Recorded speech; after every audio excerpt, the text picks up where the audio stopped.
Imagine the King's Palace, the very symbol of British grandeur and stability, suddenly turning into a scene of rebellion.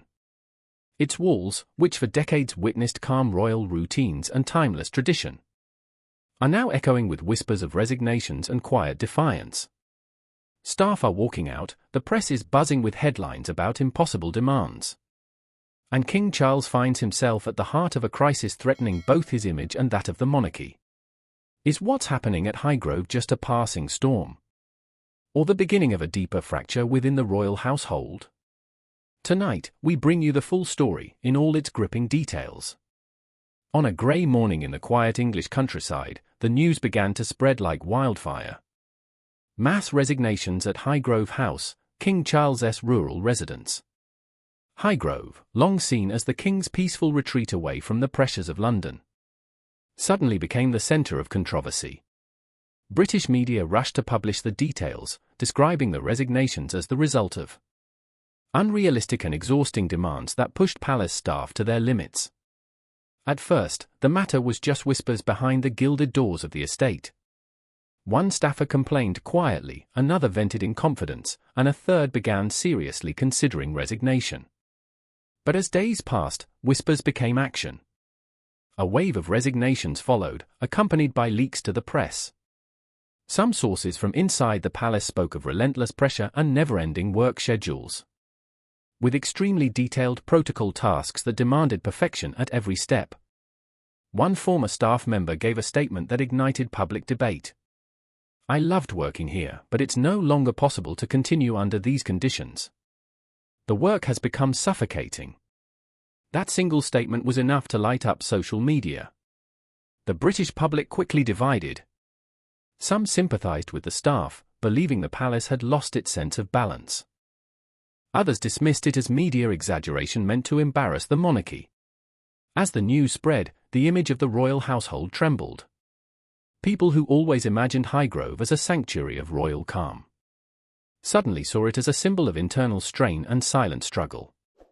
Commentators began to talk about an internal management crisis, while other analysts suggested these resignations were a warning sign that deep organizational reforms were needed within the palace.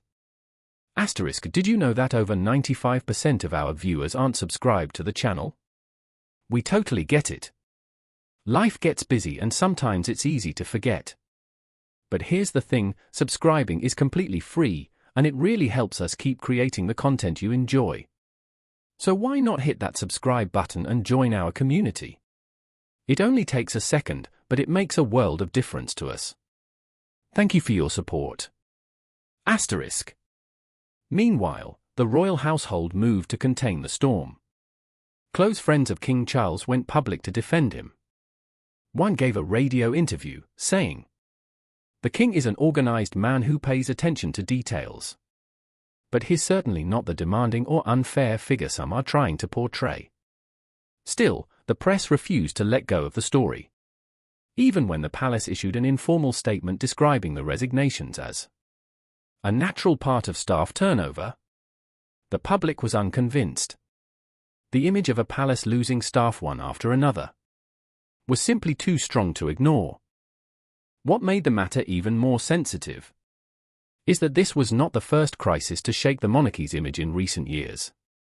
Prince Andrew's scandal damaged the family's global reputation. Prince Harry and Meghan Markle's departure to the US sparked media uproar. And now, the Highgrove rebellion adds a new chapter to a monarchy struggling to preserve its aura.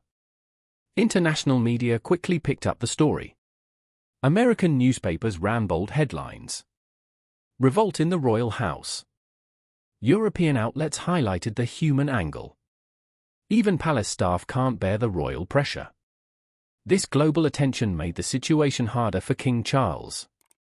Who knows, his early reign requires careful image management in front of the world. The key question lingers in the air. Is this crisis just a minor bump in King Charles's early reign, or a sign of deeper internal fractures? Analysts believe resolving this will not be simple. The palace must rethink how it manages its staff, striking a balance between the strict royal protocols and the human reality of its employees. A king who wishes to leave a positive legacy needs a strong institution from within. not a palace that shines on the outside while quietly cracking on the inside.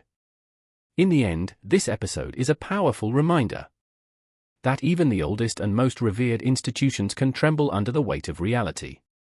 Highgrove, once a symbol of royal tranquility, suddenly became a headline for internal upheaval and silent revolt.